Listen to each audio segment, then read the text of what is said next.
अस्सलाम वालेकुम, a very good evening to all of you. आप देख रहे हैं पसे पर्दा और मैं हूं नादिया नकी। आज वफाकी काबीना का इजलास भी हुआ जिसमें लॉकडाउन की हिकमत अमली तय करना भी एजेंडे पर शामिल था। रमज़ान के महीने में अशिया खुर्दनोश की कीमतों और मयार की तस्दीक के हवाले से भी बात होनी थी। ये सब भी गौर खौस तो हुआ, लेकिन आपको याद होगा कि गुज़िश्ता रोज़ से वज़ीर आज़म पाकिस्तान ने यह कहना शुरू कर दिया है कि लॉकडाउन में अब नरमी आनी शुरू हो जाएगी और लॉकडाउन जो है वो बतदरीज फेज़ वाइज SOPs के साथ तमाम तर चीज़ें आहिस्ता आहिस्ता खोले जाएंगे। एक तरफ वज़ीर आज़म का ये बयान, NCOC की कल की मीटिंग भी आपको याद होगी। असद उमर साहब ने भी ये कहा कि आज वज़ीर आज़म के सामने, काबीना के सामने ये पेश किया जाएगा।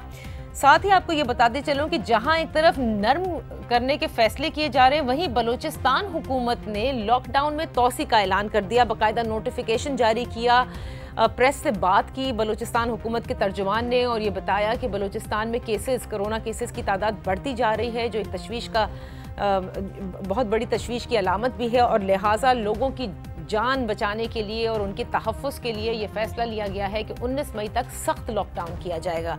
ये उनका फ़ैसला था। पंजाब के हवाले से आज चौधरी सरवर ने भी ये कहा कि केसेस में ज़रूर इजाफा हो रहा है, लेकिन लॉकडाउन में जब रिलैक्सेशन दी जा रही है तो लोग इसको मतलब ये ना समझे कि कोरोना ख़त्म हो चुका है। अब सिंध की तरफ हम आ जाते हैं। सिंध तो रोज़ाना जब से कोरोना का आगाज़ हुआ है मुस्तकिल फोकस में ही रहा है। आज मुर्तज़ा वहाब साहब जो कि तर्जुमान है सिंध हुकूमत, उन्होंने भी एक प्रेस कॉन्फ्रेंस की और इसका मकसद समझ में आया, क्योंकि गुज़िश्ता रोज़ मीडिया पर ज़ाहिर है तमाम तर प्रोग्राम्स जो हैं वो डॉक्टर फुरकान के हवाले से हुए, जिस पर सिंध हुकूमत ने एक इंक्वायरी कमेटी भी तश्कील दी है कि क्या वजह है कि डॉक्टर फुरकान जो हैं वो किसी भी ICU फैसिलिटी में अपने आप को दाखिल ना करा सके और कोरोना वायरस से फिर वो जाँबर ना हुए। लिहाजा आज मुर्तज़ा वहाब साहब ने एक प्रेस कॉन्फ्रेंस की जिसमें उन्होंने बताया कि कुल तादाद कितनी है वेंटिलेटर्स की सिंध में कोरोना वायरस के हवाले से, फील्ड हॉस्पिटल्स कहाँ कहाँ बनाए जा रहे हैं, जिस वक्त आगाज़ हुआ था कोरोना वायरस का हमारी कैपेसिटी सिंध की क्या थी as far as testing was concern और किस तरह से इस कैपेसिटी को बिल्ड किया गया है। अब बात इस सब के अंदर ज़ाहिर है रमज़ानुल मुबारक का दूसरा अशरे का आगाज़ हो चुका है। बहुत प्रेशर है सिंध हुकूमत पर भी। बहुत सारे लोग चाहते हैं कि बिजनेसेस खुल जाएं और चीज़ें अब नॉर्मलसी की तरफ आ जाएं। खुद वज़ीर आज़म भी चाहते हैं। SOPs का बार बार जिक्र भी किया जाता है। होगा क्या और होना क्या चाहिए? लॉकडाउन मजीद बढ़ना चाहिए या फिर नर्म होता दिख रहा है? अपने मोहतरम मेहमानों का तारुफ कराती चलूँ। हमारे साथ कौमी असेंबली के मेंबर हैं, पाकिस्तान तहरीक इंसाफ से आपका ताल्लुक, अताउल्लाह खटक साहब, thank you so much for joining अस। हमारे साथ होंगे हमारे ट्रांसपोर्ट के वजीर हैं सिंध के उवैस शाह साहब, बहुत बहुत शुक्रिया for joining us. Pakistan People's Party से आपका ताल्लुक।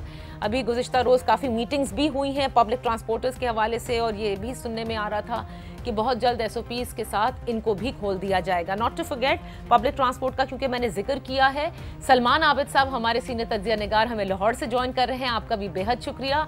आज तो बड़ी डिफरेंट चीज़ों की अनाउंसमेंट हुई है। सलमान आबिद साहब, गुफ्तगू का आगाज़ मैं आपसे ही कर लेती हूँ। ट्रेन की जो है वो बहाली, मतलब एक नोटिफिकेशन भी जारी कर दिया गया है वजारत रेलवे की तरफ से कि महदूद ट्रेन सर्विस जो है उसका आगाज़ कर दिया जा रहा है 10 से 10 ऑनवर्ड्स, जिसमें ऑनलाइन टिकट्स जो हैं वो बुकिंग होगी और SOPs जो हैं वो बता दिए गए हैं। Do you think this is happening too soon? All of this is happening too soon, क्योंकि अभी तो ना हमने उस तरह के टेस्ट किए, ना अभी कोरोना अल्लाह का शुक्र है उस तरह के पीक पर भी पहुंचा।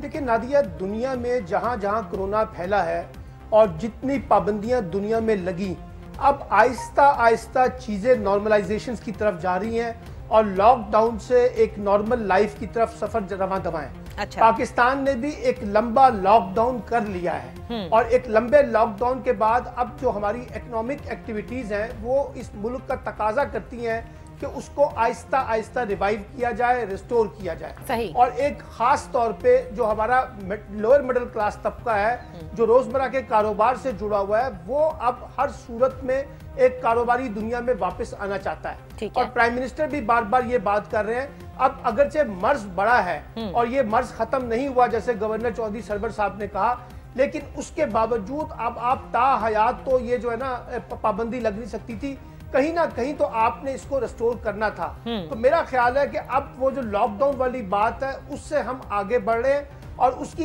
एक वजह ये भी है कि अगले 15 दिन जो है वो ईद की एक्टिविटीज के दिन है और काफी रश होता है बिजनेस एक्टिविटीज के अंदर, उनकी बड़ी डिपेंडेंसी होती है बिजनेस कम्युनिटी की इन ईद त्योहार के ऊपर। तो मुझे लगता है कि अभी जो आज अनाउंसमेंट काबीना करेगी या करने जा रही है, वो बुनियादी तौर पे अगले 12-14 दिन का एक रिलैक्सेशन पीरियड है, जिसमें कारोबार जो है उसको एक नॉर्मलाइज किया जाएगा और उसके लिए भी टाइम बाउंड होगा, एक खास टाइम होगा, उसके अंदर ही कारोबार हो सकेगा और कुछ एसओपीज होंगे और एसओपीज होंगे। शिद्दत पैदा होती है तो फिर ये ईद के बाद हम दोबारा लॉकडाउन की तरफ जा सकते हैं, लेकिन अगले 12-14 दिन जो है वो कारोबारी दुनिया जो है वो बहाल होने जा रही है। एक बात तो ये है। अच्छा, अब इसमें बहुत से जो सूबे हैं, जैसे आपने भी बलूचिस्तान की मिसाल दी है, सिंध की अपनी एक रिजर्वेशन रही है। अब क्योंकि 18वीं तरमीम के बाद ये सूबाई मैटर था, लेकिन उसके बावजूद अब आप देखिए कि सिंध के अंदर भी सिंध हुकूमत के ऊपर बड़ा प्रेशर है कि आप एक्टिविटीज को रिस्टोर करें। तो मुझे लगता यह है कि ये कोई जिसे कहते हैं ना कि हैफजट नहीं हो रहा, कोई बहुत तेजी से नहीं और जल्दबाजी में नहीं हो रहा। जितना लंबा अरसा हमने अपने कारोबारी एक्टिविटीज को स्टॉप किया है, उसके बाद बहरहाल इसको अब खुलना चाहिए। अच्छा, लेकिन सलमान आबिद साहब सबसे इम्पोर्टेंट पॉइंट है, सलमान साहब आई थिंक मेरी आवाज गैस तक नहीं जा रही, आप प्लीज इसको सॉर्ट आउट कीजिए। सलमान आबिद साहब, मैं आपसे सिर्फ ये कहना चाहूंगी कि आप सब ये कहते हैं कि लॉकडाउन सारी दुनिया खोलने को है और खोल रही है, तो सारी दुनिया टेस्ट भी तो कर रही थी, पाकिस्तान टेस्ट नहीं कर रहा उतना। नहीं, पाकिस्तान ने भी 1 लाख से ज्यादा लोगों का टेस्ट किया है। 22 करोड़ की आवाम में 1 लाख से ज्यादा का टेस्ट कहां? हमारी कैपेसिटी रोजाना की 40,000 तक पहुंचानी थी और 20,000 तक। हुकूमत झूठ बोल रही है। हुकूमत ने जो फिगर्स बताए हैं, सिंध हुकूमत ने फिगर बताए हैं, पंजाब हुकूमत ने फिगर बताए हैं, वो 1 लाख के करीब तो टेस्ट वो कह रहे हैं ना कि हमने कर लिए हैं। But does that qualify for any scientific calculation also? हम जब ये कहना, देखिए ना, हमारे यहाँ टेस्टिंग की कैपेसिटी नहीं थी, इसमें कोई शुबा नहीं है। अब तो हो गई। अभी भी हमारे यहाँ टेस्टिंग की प्रॉब्लम है, लेकिन सवाल ये है कि अब हमें साथ साथ अपना पैरेलल बिजनेस मॉडल भी तो चलाना है ना। अब जरा बिजनेस मॉडल को हम सबोताज करके शाह साहब आपसे पूछ लेते हैं, शाह साहब से पूछ लेते हैं। कोई नहीं कह रहा कि आप अपने बिजनेस मॉडल को सबोताज करें, लेकिन विफाक बैठकर रोजाना कहती है कि अब हमारी कैपेसिटी 20 से 25,000 टेस्ट यौमिया हो चुकी है, लेकिन जब आप उनके डैशबोर्ड को देखते हैं तो 8,000, 6,000, 7,000 टेस्ट यौमिया हो रहे होते हैं अक्रॉस पाकिस्तान। सो ये कैपेसिटी सिर्फ क्या पेपर्स के ऊपर बढ़ रही है, और अगर बढ़ चुकी है तो टेस्ट क्यों नहीं होते? इसका जवाब कभी कोई नहीं दे पाया। बहरहाल उवैस शाह साहब, आप बताइएगा, आज बलूचिस्तान ने अपना फैसला लिया, अपनी जो ग्राउंड रियलिटी है उसको मद्देनजर रखते हुए। आई डोंट नो कि अब तक उनके ऊपर किसी किस्म की तनकीद खटक साहब की पार्टी ने क्यों नहीं की कि ये गलत है या अशराफिया सोचती है और लॉकडाउन लगा देती है, लेकिन सिंध क्या फैसले लेगा? और क्या हैव यू स्टार्टेड डिस्कसिंग कि अब हमें खोल देना चाहिए? क्योंकि बहरहाल कराची का बहुत बड़ा ताजिर का जो आप कह दें एस्पेक्ट है, या जो हमारा बिजनेसमैन है, वो बेइंतहा परेशान है अब।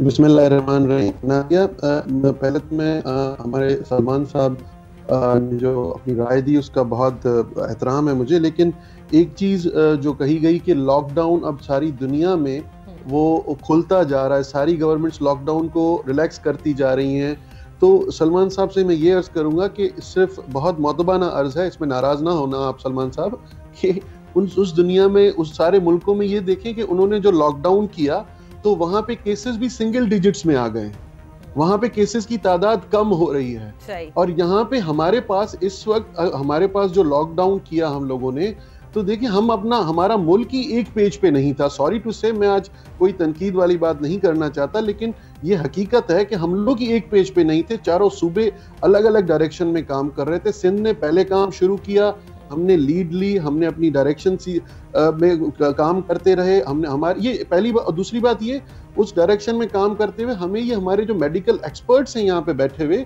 ये उन्होंने राय दी कि इस तरह का लॉकडाउन लगाया जाए, इस तरह की तरीके से हम बच सकते हैं। बहुत से मुल्कों में लॉकडाउन की जगह कर्फ्यू भी लगाए गए, बहुत स्ट्रिक्ट कर्फ्यूज लगे, और वो अगर अब इस वक्त वो वापस लॉकडाउन खोलने की तरफ या कर्फ्यू की रिलैक्सेशन की तरफ जा रहे हैं, तो उनके केसेस में बहुत कमी आई है। और हमारे लॉकडाउन के बाद हमारे केसेस डे बाय डे बढ़ रहे हैं। चीफ मिनिस्टर सिंध बार बार इस तशवीश का इजहार कर रहे हैं कि प्लीज अपने घरों में रहें, अपने आप को महफूज रखें। हमने बार बार एहतियाती तदाबीर अमल करने के लिए कहा है, और हम इस बात पे बार बार इस पेज पे हैं कि इस वक्त सारे मुल्क को इकट्ठा होना चाहिए, फेडरल गवर्नमेंट को हमारे साथ देना चाहिए और सब मिलके एक कोई कलेक्टिव डिसीजन ले। वफाकी काबीना का इजलास चल रहा है, अभी तक कोई आउटकम नहीं आया, इस वक्त तक वाजे कोई प्रेस रिलीज नहीं आई कि क्या फैसले किए गए।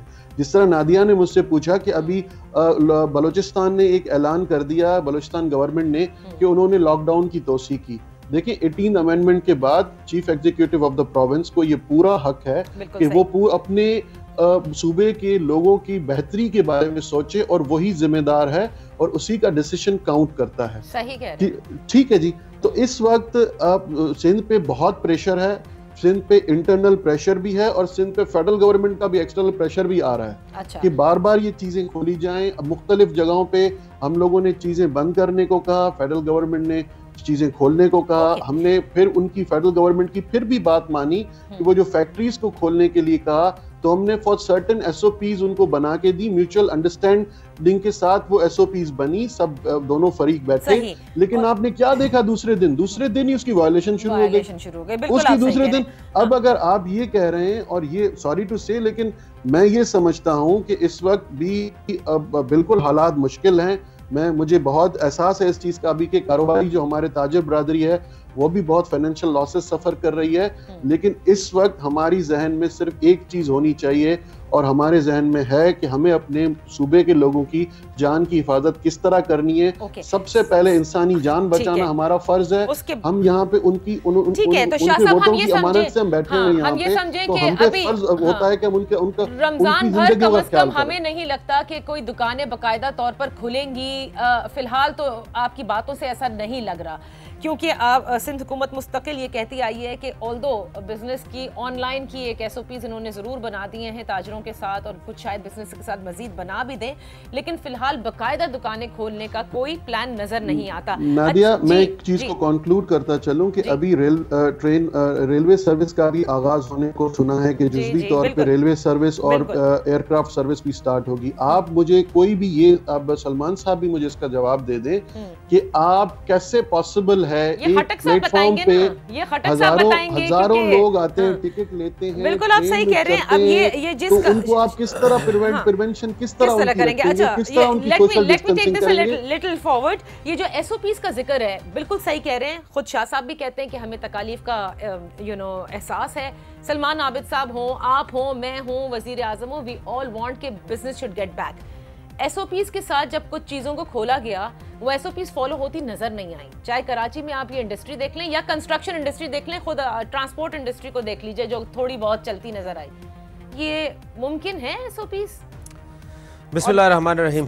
स्पेशली जो अभी इन्होंने कहा है ट्रेन जी जी जी जी बिस्मिल्लाहिर्रहमानिर्रहीम, शुक्रिया। एक तो सबसे पहले मिनिस्टर साहब ने कहा कि सिंध ने फैसला लिया तो फेडरल गवर्नमेंट ने उसका साथ दिया। उन्होंने कहा कि प्रोविंस जो है 18वीं तरमीम के बाद उनको इख्तियार है, वो अपना फैसला ले सकते हैं। उन्होंने फैसला लिया, हम सब ने साथ दिया।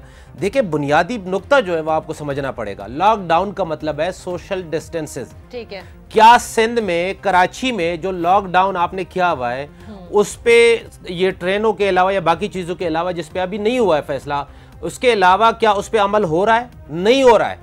मैं क्लियर बता रहा हूं। नमाज हो रही है, नमाज हो रहे हैं, तरावी हो रही है, सोशल एक्टिविटीज हो रही हैं, पॉलिटिकल एक्टिविटीज हो रही हैं। कौन सा ऐसा काम है जो नहीं हो रहा है? बिल्कुल हो रही है। अफ्तार पार्टियां हो रही हैं, हर जगह हो रही है। देखिए अगर मीडिया पे कोई चीज नहीं आती इसका मतलब ये नहीं है कि वो नहीं आ रही। देखिए हम ग्राउंड पे मौजूद लोग हैं, हमें पता है। मैं अपने हल्के से आ रहा हूं, मैं बार बार ये जिक्र करता हूं कि वजीर आला साहब 1000 दफा ऐलान करें, हमारी कौम जो है उसकी एक अपनी आदत है, उसका एक अपना तरीका है।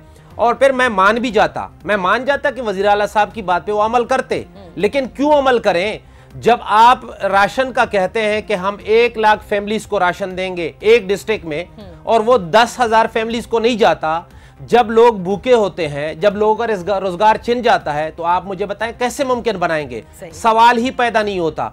आज भी ट्रेनों के अलावा मैं बताता चलूं कि जो मुसाफिर, जिसने केपीके जाना है, जिसने पंजाब जाना है, जिसने बलूचिस्तान जाना है, वो जा रहा है ज्यादा पैसे देकर मुश्किलात का शिकार है, तकलीफ का शिकार है। एक हमारे हलके के लोग 2 दिन से मुगल कोट चेक पोस्ट पे मौजूद हैं, उनकी बस रोकी हुई है। सिंध से वो कैसे निकला?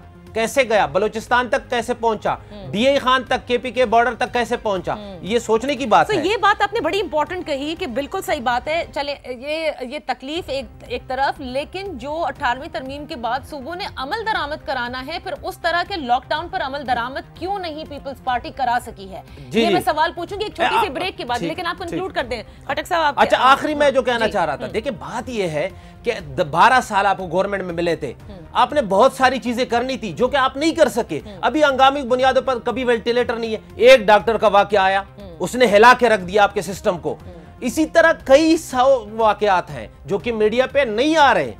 अब मैं बता, हमें पता है, रोजाना हम SIU2 में सूट में फोन करते हैं, अच्छा, जी मरीज है वहां पे बेड नहीं है। लेकिन फिर सवाल तो ये भी है, जैसे आज पिम्स की एक डॉक्टर ने इतनी वीडियो सोशल मीडिया के ऊपर वो आई है, डॉक्टर सरवत की किस तरह का सलूक हो रहा है। कल पंजाब के आइसोलेशन सेंटर से मौजूद जो पेशेंट है, उन्होंने इतनी शिकायत का जिक्र किया है। मेयो अस्पताल के आइसोलेशन वार्ड में बिल्कुल वहां पे इतना जिक्र हो रहा है।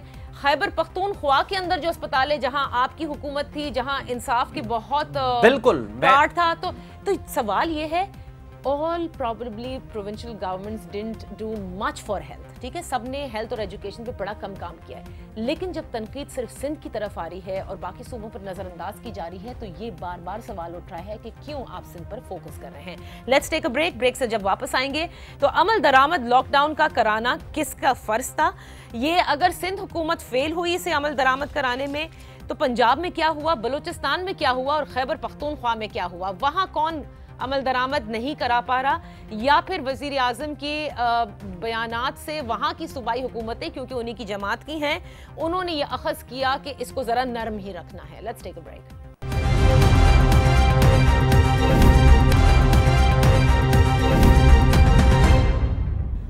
Welcome back. हमारे साथ हैं अताउल्लाह खटक साहब, उवैस शाह साहब पाकिस्तान पीपल्स पार्टी से, सलमान आबिद साहब हमारे सीनियर तज्ज़िया निगार। सलमान साहब, देखिए जो इम्प्लीमेंटेशन की बात की, बिल्कुल सही बातें हैं, जो बातें इस वक्त खटक साहब ने ब्रेक से पहले कही और कहा कि कहीं अमल दरामद नहीं हो रहा, बकौल इनके सारी नमाजें भी हो रही हैं, तरावी भी बाजमात हो रही है।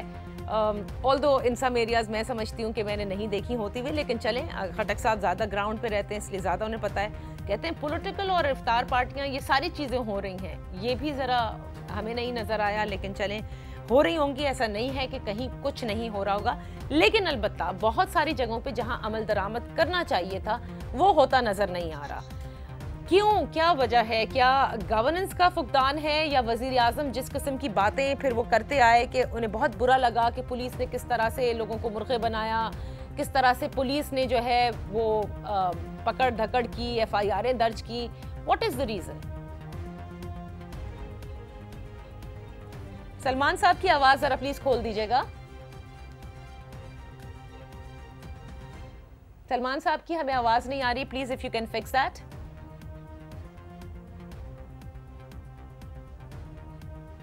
जी कहिएगा सलमान साहब कुछ। जी हेलो 1 2 3 आवाज आ रही है? अब बिल्कुल आ रही है, चलें जी, अब आप यहां से शुरू कीजिए अपने जवाब। जी जी जी सलमान साहब, मैं ये कह रहा था कि 2010 में जब 18वीं तरमीम हुई थी तो ख्याल ये था कि सूबाई खुद मुख्तारी के बाद जो है सूबे जो है खास तौर पे अपने समाजी इंफ्रास्ट्रक्चर पे बड़ा काम करेंगे, जिसमें एजुकेशन और हेल्थ खास तौर पे नुमाया थे। लेकिन आपने देखा कि जब कोरोना का क्राइसिस आया तो हमें लगा, चाहे वो पंजाब है, चाहे वो खैबर पख्तूनख्वा है, चाहे वो सिंध है, चाहे वो बलूचिस्तान है, हमें सबसे ज्यादा जो डिजास्टर किस्म का अपना सेटबैक नजर आया वो अपना हेल्थ सेक्टर नजर आया। अब वजह यह है कि जब आपने 18वीं तरमीम के तहत सूबों ने इन चीजों पे तवज्जो नहीं दी, लोकल गवर्नमेंट्स के इलेक्शन नहीं करवाए, अपने डिस्ट्रिक्ट मैनेजमेंट सिस्टम को पॉलिटिकल कॉन्टेक्स्ट में ज्यादा स्ट्रांग नहीं किया, एजुकेशन और हेल्थ सेक्टर पे बड़ी इन्वेस्टमेंट नहीं की, और खास तौर पे सूबे जो है वो सूबाई खुद मुख्तारी की बात तो बहुत करते हैं, लेकिन वो अपनी रिस्पॉन्सिबिलिटी लेने के लिए उस तरह से तैयार नहीं है कि अगर आज सूबों में बैड गवर्नेंस है, हमारे अस्पतालों की हालत ठीक नहीं है, हमारे तालीमी इदारों की हालत ठीक नहीं है, तो उसकी जिम्मेदारी भी तो फिर सूबाई हुकूमतों को लेनी चाहिए ना। अब सिंध में देखिए लोकल गवर्नमेंट सिस्टम है, आपको खुद पता है, आप कराची में बैठी हुई है कि इस वक्त पीपल्स पार्टी और MQM के दरमियान वजह तनाजा वहां का लोकल गवर्नमेंट सिस्टम है। आप लोकल गवर्नमेंट सिस्टम के अंदर डिस्ट्रिक्ट मैनेजमेंट सिस्टम को, नाजमीन को, चेयरमैन, वाइस चेयरमैन को, काउंसलर्स को बाख्तियार बनाने के लिए तैयार नहीं है। पंजाब में पीटीआई की हुकूमत ने लोकल गवर्नमेंट सिस्टम सस्पेंड किया हुआ है। इसी तरह से केपीके के अंदर उनके इलेक्शन ड्यू हैं लेकिन इलेक्शन नहीं हो रहे हैं। इसी तरह से बलूचिस्तान की सूरत हाल है। तो ये मानना पड़ेगा कि जो इंप्लीमेंटेशन का प्लान है, ये सूबे जो है वो लाहौर कराची से बैठ के नहीं कर सकते थे। अगर आपका इंप्लीमेंटेशन प्लान जो है वो सूबों से डिस्ट्रिक्ट और डिस्ट्रिक्ट से तहसील और तहसील से यूनियन काउंसिल पे जाता तो आप ज्यादा बेहतर तरीके से सोशल डिस्टेंसिंग भी कर सकते थे, सर्विस डिलीवरी को भी इंप्रूव कर सकते थे, अपने सेहत से जुड़े हुए इदारों को भी ठीक कर सकते थे। और खास तौर पे जो राशनिंग की तकसीम का जो मामला आपने देखा, सारे सूबों में उस पर एतराजात आए हैं, इसलिए कि आपके लोकल सिस्टम के अंदर से आइडेंटिफिकेशन ऑफ पुअर पीपल जो है वो सही तरीके से आइडेंटिफाई नहीं हुए। आपने लोकल बिल्कुल आप सही कह रहे हैं, जबकि ये लोकल गवर्नमेंट का निजाम सबसे ज्यादा आपका जो सिस्टम है उसके अंदर बड़े ग्रे एरिया है। सही। तो अब इन मामलात को किस तरह से हम कहें शाह साहब, क्योंकि देखें जब अमल दरामद कराने की या गवर्नेंस की बात आती है तो now we can not say anything. इसमें तो आपकी अपनी स्वाबदीद है कि कितना सख्त लॉकडाउन आप रखना चाहें या कितना नर्म रखना चाहें। और जो कुछ खटक साहब ने कहा, जाहिर है आप भी जानते हैं, एज ए पॉलिटिशियन जानते हैं, as part of the assembly जानते हैं कि यहाँ बहुत सारे कारोबार किस तरह चल रहे हैं, कौन एसओपीज पर अमल दरामद कर रहा है, कहाँ आपकी गवर्नेंस का फुकदान है। देखिए नादिया, जो अमल दरामद की बात है, मैं ये क्लियर करता चलूं, और ये सारे पाकिस्तान को पता है कि सिंध गवर्नमेंट ने जब इनिशिएट किया 25 फरवरी से, जब हमारे पास पहला केस आया था, तो जब मेडिकल एक्सपर्ट्स ने हमें ये राय दी कि लॉकडाउन की तरफ जाना चाहिए, और लॉकडाउन हमने इम्प्लीमेंट करवाया और लॉकडाउन की तरफ हम गए। हम इनिशियली अब लॉकडाउन, सिंध में लॉकडाउन इम्प्लीमेंट हो गया और एहतियाती तदाबीर भी जारी कर दी गई, एडवाइजरीज भी देते गए हम लोग, हमने मैसेजेस भी कन्वे किए पूरे सिंध में, अमल दरामद भी बहुत अच्छा हो रहा था। लेकिन सिर्फ सिंध में था, तीनों सूबों में नहीं था, तीनों सूबों में कुछ भी नहीं था। और आप हमारे लॉकडाउन के बावजूद भी अगर आप पुरानी पिक्चर्स उठा लें तो रेलवे स्टेशन पे हुजूम लगा हुआ है 10-10 दिन तक एक दूसरे के पीछे। अब हमने समझा के थक गए कि ये इस तरह नहीं करना चाहिए, रेलवे इंतजामिया को कुछ चीजें संभालनी चाहिए। फिर आ गई एयरपोर्ट्स की बात। अब एयरपोर्ट्स पे जो हमारी फ्लाइट्स आ रही थी, फेडरल गवर्नमेंट, चले खटक साहब ने बात कर दी सिंध गवर्नमेंट की, मैं उस पर आ रहा हूँ, मैं तनकीद नहीं करूंगा, लेकिन एयरपोर्ट इंटरनेशनल एयरपोर्ट है, वो किसकी डोमेन में आता है, किसकी डिफेंस मिनिस्ट्री में आता है। अगर वहां पे भी जो हमने मेडिकली ट्रीट करने के लिए, चेक करने के लिए, सैंपलिंग के लिए, वो भी सिंध गवर्नमेंट ने डॉक्टर्स वहां पे डेप्यूट किए, वहां पे काउंटर्स हमने बनाए कि वहां से जो पेशेंट्स आ रहे हैं या जो जायरीन आ रहे हैं या जो हमारे ट्रेवलर्स आ रहे हैं, तो उनको हम चेक करें, ताकि हम क्वारंटीन सेंटर्स जो है सबसे पहले सिंध में एस्टेब्लिश किए गए। क्वारंटीन सेंटर्स, देखिए ये इम्प्लीमेंटेशन तो हमारे जो बस में हम करते रहे हैं, और उसके बावजूद सीएम सिंध इसलिए परेशान है, चीफ मिनिस्टर साहब बार बार इसलिए कह रहे हैं कि सिंध सूबे ने इस हद तक इम्प्लीमेंट करने की कोशिश भी की है, जहां तक हमारा बस चलता है हमने किया है। हमारे पास इतने ऊपर प्रेशर्स भी आ रहे हैं, लेट मी कंप्लीट ना दिया, उसके बाद उसके अलावा भी हमारे केसेस बढ़ते जा रहे हैं। अगर देखिए हमारे केसेस उसके, और टेस्टिंग रेट भी अगर आप देख लें तो टेस्टिंग रेट भी सिंध में तीनों प्रोविंसेस से ज्यादा है। टेस्टिंग भी, अब टेस्ट फैसिलिटीज हमारे पास ज्यादा हैं। अभी थोड़ी देर पहले आपने मुर्तज़ा वहाब साहब की प्रेस कॉन्फ्रेंस सुनी होगी, उन्होंने वर्ड टू वर्ड सारी चीजें बता दी। वेंटिलेटर्स का रेशो, वो भी अवेलेबिलिटी हमारे पास ज्यादा है, लेकिन उसके बाद भी हमारे पास केसेस बढ़ रहे हैं। इसलिए हम लोग कह रहे हैं कि अभी भी सोच समझ के कलेक्टिव फैसला करना चाहिए, ना हो कि बलोचिस्तान अपना अलग फैसला करे, सिंध अपना अलग करे, पंजाब अलग करे।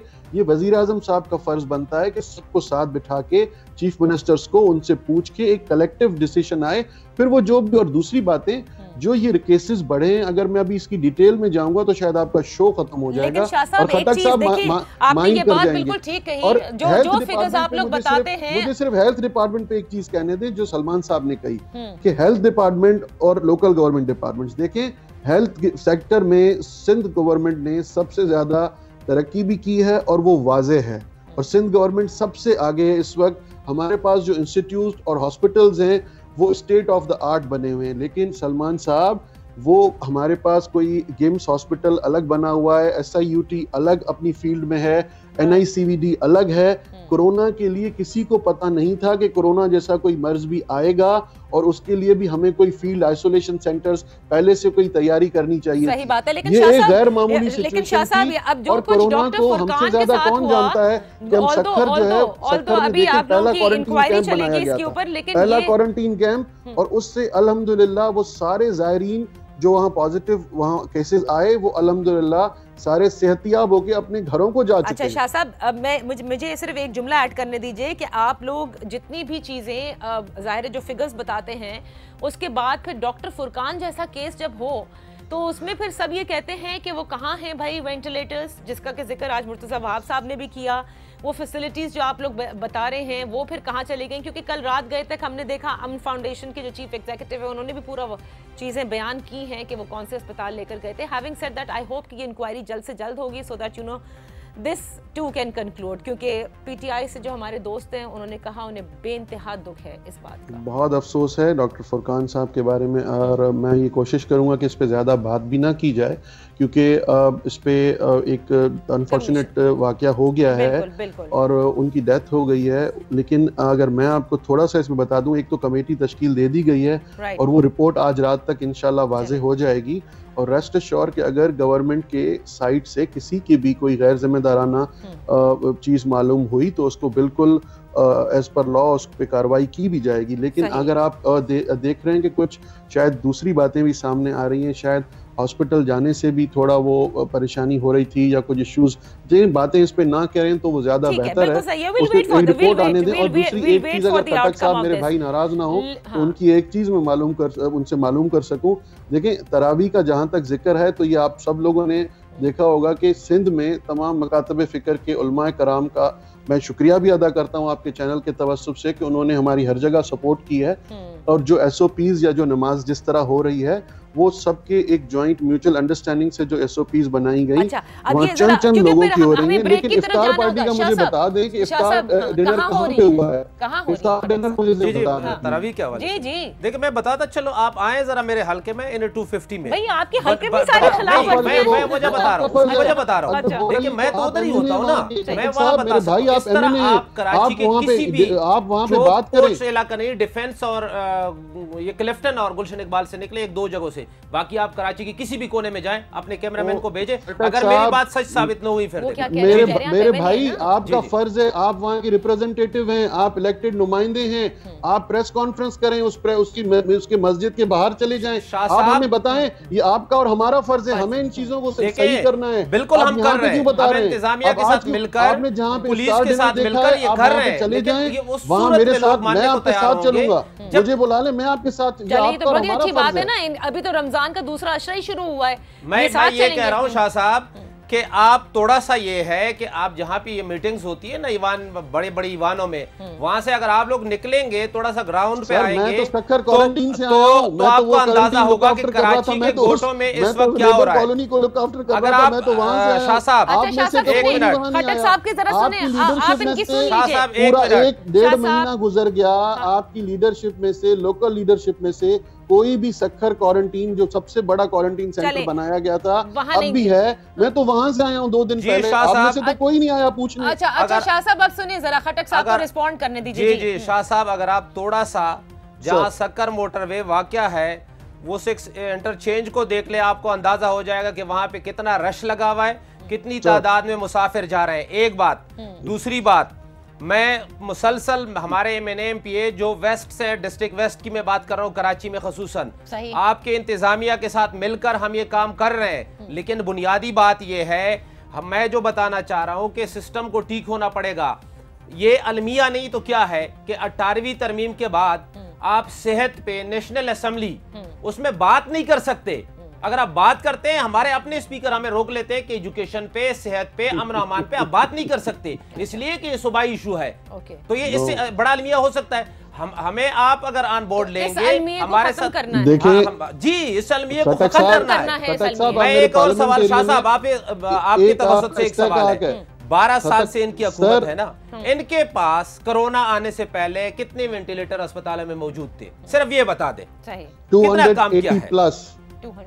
280 अब जहां कराची में 2.5 करोड़ या 3 करोड़ की आबादी है, उसमें 280 प्लस मैं क्या होगा? खटक साहब, आपको तो आज हमने तो जो आदाद और शुमार दिए हैं, हम तो आपको चेक करवाने के लिए तैयार हैं, और आप मेरे पार्लियामेंटेरियन हैं, आपके लिए बहुत बहुत एहतराम है, आप मेरे भाई हैं, आपको किसी ने कभी असेंबली में नहीं रोका, आप पॉइंट ऑफ ऑर्डर पे खड़े होके एजुकेशन पे, हेल्थ पे अगर आपको कोई तकलीफ है आप बात नहीं कर सकते। मैं अंदर रिकॉर्ड कह रहा हूं। आपके स्पीकर क्यों रोकते हैं आपको? इसलिए रोकते हैं कि पीपल्स पार्टी के जो लोग हैं वो शोर करते हैं कि ये सूबाई इशू है, आप इस पे बात नहीं कर सकते। कभी बात करने से किसी को नहीं रोका मेरे भाई। अच्छा, मैं यहाँ पर एक ब्रेक ले लेती हूँ। ब्रेक से वापस आके देखिए ये बड़ा सबसे इम्पोर्टेंट चीज क्या है। जाहिर है जो अभी शाह साहब ने कहा वो बहुत इंपॉर्टेंट चीज़ है कि सारे सूबे मिलकर फैसले कर लें, विफाक भी मिलकर फैसले कर लें, सब एक सेम पेज पर हो के फैसला कर लें मशावरत के साथ, फिर वो कोई भी फैसला हो। लेकिन जब तक ये नहीं होता, and specially at a time जब हमारे 21,000 से अब केसेस ज़्यादा जा रहे हैं, अमवात भी रोज़ाना के हिसाब से हो रही हैं, ऐसे में इस वक्त ये नरमी के फैसले क्या सही हैं या बहुत ज़्यादा सब परेशान हो गए हैं and they don't know how to continuously? ज़रूरी है कि सब कुछ खोल दिया जाए। Let's take a break.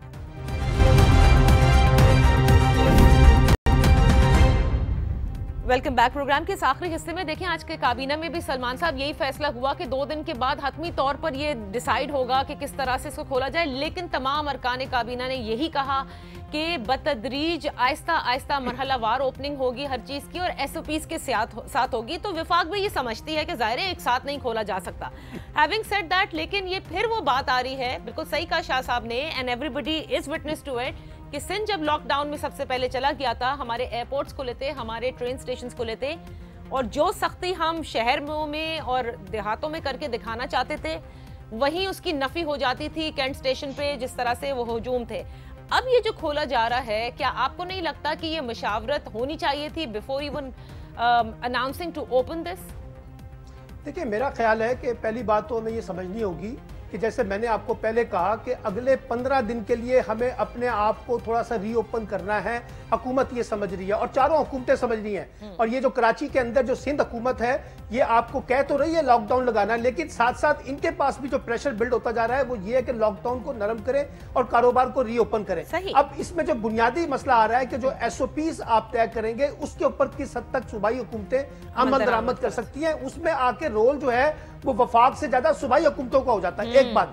दूसरी बात यह कि देखिए, आपको याद होगा अभी जो पिछला इजलास हुआ था प्राइम मिनिस्टर की निगरानी में, सदारत में, जिसमें चीफ मिनिस्टर सिंध भी बैठे हुए थे, वहां बैठ के तमाम ने अपने अपने तमाम रिजर्वेशन शेयर करके एक मुत्तफिका फैसला किया।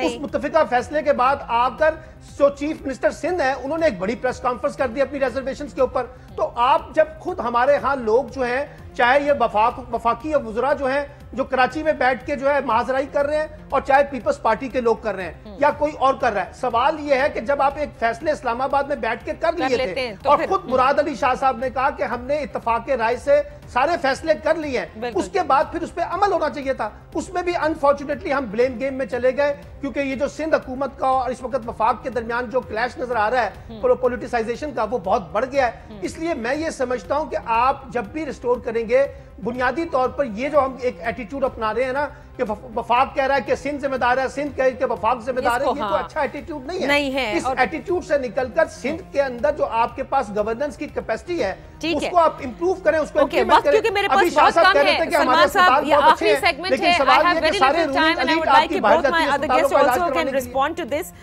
शाह साहब, आपने सुन लिया कि ये बात भी अपनी जगह बिल्कुल सही है कि जब विफाक में बैठकर तमाम वज़राए आला, गिलगित बल्तिस्तान, आज़ाद कश्मीर के सुदूर सब डिस्कशन कर लेते हैं, तो उसके बाद फिर बनता नहीं है कि वज़ीर आला साहब एक प्रेस कॉन्फ्रेंस करें और उसमें कहें कि हमने ये कहा था, फिर ये हुआ, एंड ऑल ऑफ दैट, वो शायद बैड टेस्ट में जाता है।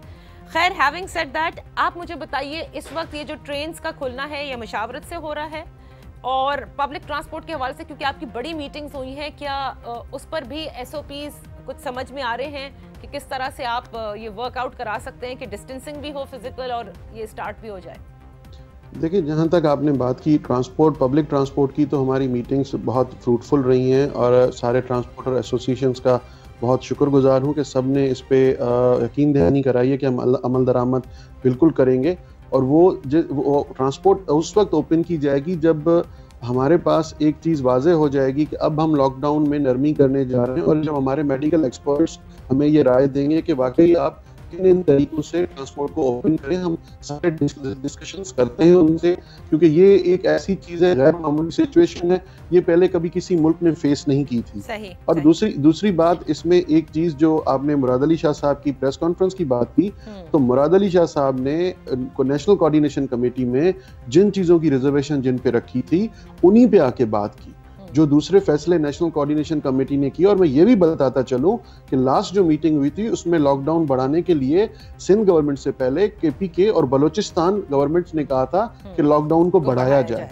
हम मुराद अली शाह साहब ने जो आर्ग्यूमेंट दिया वो बिल्कुल ठीक दिया कि हम कोई वो दर्जी को नहीं खोल सकते और इनको नहीं खोल सकते, अब कपड़े वाले दुकान बंद पड़े हुए, एक दुकानों को खोल रहे। देखिए ये छोटी छोटी वो चीजें जिनको आप संभाल नहीं सकते। और आपने ये बातें की एसओपीज हम बना रहे हैं, हम सब फरीकों को साथ बिठा के, और ये भी सब लोग समझ रहे हैं, लेकिन कहीं ना कहीं पे जरूर कुछ ऐसी चीजें होती हैं जो हाथों से निकल जाती हैं। सिंध ने अगर 90% कंट्रोल किया है तो हम इस वक्त भी इसलिए परेशान हैं कि इतना कंट्रोल करने के बावजूद, इतना टेस्टिंग करने के बावजूद, इतनी फैसिलिटीज होने, टेस्टिंग फैसिलिटी बढ़ाने के बावजूद भी केसेस दिन ब दिन बढ़ते जा रहे हैं। तशवीश सिर्फ इस बात की हो रही है, इस पे हम लोग कह रहे हैं कि सब लोग ऑन बोर्ड आए ताकि इन डिजिट्स को कम किया जाए ऑल ओवर पाकिस्तान।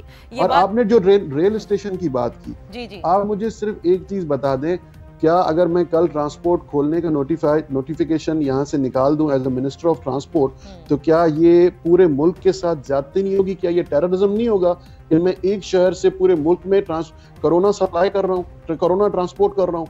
मुझे क्या पता, या किसी भाई को क्या पता, मेरी बहन को क्या पता कि जिस बस में वो बैठ रहे हैं उनके बराबर कौन बैठा है, या जिस बस स्टेशन पे वो जा रहे हैं वहां पे किससे कांटेक्ट हो रहा है, उनके सामने कौन खड़ा है? क्या ये मेरा फर्ज नहीं है कि इन सारी चीजों को मद्देनजर रखते हुए जब मैं समझूं कि ये चीजें सिक्योर है उनके लिए, उसके बाद इसकी परमिशन दी जाए? लेकिन तो ये तो ट्रांसपोर्ट इस नोटिफिकेशन में उन्होंने सारे एसओपीज बता दिए ना कि टिकट्स को सामने रखना होगा। बिल्कुल ठीक है, उन्होंने सारे बता दिए। आप मुझे ये बता दीजिएगा, जिस दिन रेलवे खुल, अभी मेरे पास वो नोटिफिकेशन भी आ गया, व्हाट्सएप हो गया, मैंने वो पढ़ रहा था कि ट्रेन की कौन कौन सी चीजें। मैं आपको आज एक गारंटी दे सकता हूं कि हर प्लेटफॉर्म पे अगर कहीं ना कहीं से कोई हमारा प्रेस का नुमाइंदा, ये हमें प्रेस वाले अगर ये फुटेजेस निकाल के दे दें तो आप उसका इंसाफ खुद कर सकते हो कि क्या हम ये एसओपीज के तहत हो रहे हैं या ये पूरे मुल्क में, अल्लाह माफ करे, हम ये वबा को किस तरह फैलाएंगे, किस तरह बचाएंगे फैलने से। जी बिल्कुल, मुख्तसर तौर पर शाह साहब बिल्कुल ठीक कह रहे हैं, लेकिन मैं समझता हूँ कि जो भी आपने लॉकडाउन किया है लोगों ने उसका मुतबादिल हल निकाल दिया। आपने ट्रांसपोर्ट को रोक लिया, उन्होंने कोई और जरा इख्तियार किया है, ऐसा मुमकिन नहीं है। ये बाकी जगह नहीं, बाकी जगह भी तकरीबन कहीं बाकी भी हुआ है, ऐसा नहीं है कि सिर्फ सिंध में हुआ है। नहीं, मैं ये कह रहा हूँ कि लोग इस तरह मानने को तैयार नहीं है। जो बात समझने की है वो ये है कि अगर एक लॉकडाउन की तरफ हम कहते हैं मुकम्मल तौर पर बंद कर दे, लेकिन अगर आप में इतनी कैपेबिलिटी है, सलाहियत है कि आप लोगों के मसाइल हल कर सकें, बेरोजगारी में जो भूख में लोग बैठे हुए हैं उनको कुछ खाने को दे सके, तो बिल्कुल बंद कर दें, लेकिन नहीं होगा। दूसरी आखिरी बात जो मैं करने जा रहा हूँ, मैं किसी पे तनकीद नहीं कर रहा हूँ, मैं कहता हूँ कि मैं भी जिम्मेदार हूँ, सब जिम्मेदार हैं। लॉकडाउन से बहुत नाराज है। बिल्कुल नाराज हूँ। मैं कहता हूँ पाकिस्तान के लॉकडाउन से आप नाराज हैं। मैं लॉकडाउन से इसलिए नाराज हूँ कि मैं इतने मसाइल में हैं लोग, इतने मसाइल में हैं लोग कि उसकी कोई हद नहीं है। आप सही कह रहे हैं। जो आखिरी बात मैं करने जा रहा हूँ, देखिए ये मैं कहता हूँ कि सबसे पहले मैं जिम्मेदार हूँ, हम सारे जिम्मेदार हैं, हम फेडरल गवर्नमेंट में, ये सूबाई गवर्नमेंट है। जो डॉक्टर फुरकान का वाकया हुआ है, खुदा की कसम मुझे खुद अपने बात पे भरोसा नहीं रहा कि मैं लोगों में जाता हूं, लोगों को समझाता हूं, कल को मुझे खुदा ना खास्ता कुछ होता है तो मेरी क्या हालत होगी। जब ऐसे वाकयात होंगे तो लोगों की हुकूमतों से जो है आखिरी लाइन खटक साहब से, उन्होंने बहुत अच्छी बात की कि मसाइल हल करें, हम जितने हल कर रहे हैं, कर सकते थे, करते रहेंगे। खटक साहब सिर्फ फेडरल गवर्नमेंट को बोलें, चारों सूबों के साथ मिलकर काम करें, ये छोटे मोटे मसाइल बिल्कुल खत्म हो जाएंगे, ये कोरोना भी खत्म हो जाएगा। जिस दिन हम सब लोग एक पेज पे आ गए, आप हमारे साथ खड़े हो गए, यकीन कीजिएगा ये जो 3 डिजिट्स में जा रहा है ये सिंगल डिजिट में आ जाएगा, देर नहीं लगेगी। लेकिन सिर्फ ऊपर बैठे हुओं को समझाएं, प्लीज एक पेज पे आ जाएं, इंशाअल्लाह आपके साथ देंगे। ये बहुत इंपॉर्टेंट है। तो अब आप ये समझते हैं कि अब जो भी फैसले हों वो सब मिलकर जी बिल्कुल, ताकि ये तमाम चीजों का हल निकाला जा सके, क्योंकि 21,000 से ज्यादा केसेस हो चुके हैं। मैं नहीं समझता प्राइम मिनिस्टर साहब जो है वो जो भी फैसले करते हैं ऑन बोर्ड लेते हैं, जरूर सूबे को लेंगे, और सिंध जो है अहम सूबा है, ऐसे नहीं है कि इग्नोर करेंगे और फैसले करेंगे, जरूर साथ बिठाएंगे और बिठाना भी चाहिए। हम सब बोलते भी हैं, अगर कोई बात होती है तो हम सिंध का मुकदमा लड़ते हैं, ऐसे नहीं है कि हम सिर्फ इख्तिलाफ करते हैं। कहना सिर्फ ये है कि जो हो लोगों की सहूलत के लिए हो। इस वक्त लोग बहुत बड़ी परेशानी में हैं, लोग मूव करते हैं लेकिन मुसीबत में परेशान हैं। ये बात बिल्कुल सही बात है। और जैसे उवैस शाह साहब ने भी कहा कि कोरोना जो है वो किसी को भी नहीं बताकर आया और लोग यकीनन मुश्किलात में हैं। ना सिर्फ हमारी ताजिर बरादरी बल्कि खटक साहब जिनको रिप्रेजेंट कर रहे हैं बिल्कुल सही कह रहे हैं कि लोग अपने अपने शहरों में, अपने गाँव में कोई फंसा हुआ है, किसी ने आना है, किसी ने वापस चले जाना है। ये बहुत बड़ी तकलीफ है। लिहाजा कुछ ऐसे फैसले, कुछ ऐसे SOPs के ऊपर अब काम करना होगा कि जो जिंदगी है वो थोड़ी नॉर्मलसी की तरफ भी आए और कोरोना के जो फैलाव जिसका शाह साहब ने जिक्र किया कि इसको भी कम करने के लिए सबको मिलकर काम करना होगा, क्योंकि जब ये बढ़ता जाता है तो जाहिर है कि फिर लामुहाला ये चीज़ होती है कि आपने कर्टेल करना है इस स्प्रेड को, इस चेन को ब्रेक करना है। ट्रेन का जो नोटिफिकेशन जारी किया गया है वो जैसे शाह साहब ने कहा कि ये कोरोना के फैलाव का सबब बन सकता है। बहरहाल एंड में जैसे सलमान साहब ने भी कहा कि बहुत ज़रूरत है हम आहंगी की, कोर्ट ने भी यही कहा, खटक साहब भी यही कहते हैं, शाह साहब भी यही कहते हैं कि सब अगर एक पेज पर मिलकर ये फैसला कर लेंगे और किस तरह से मरहलावार खोलना है, कब बंद करना है, किस तरह से टैकल करना है, तो मेरे ख्याल से सबकी ज़िंदगियाँ भी आसान हो जाएंगी, ये पॉलिटिक्स भी ख़त्म हो जाएगी। इजाज़त दीजिए, इंशाल्लाह फिर आपकी खिदमत में हाजिर होंगे। अपना ख्याल रखिएगा। Thank you so much for joining us. अल्लाह हाफ़िज़।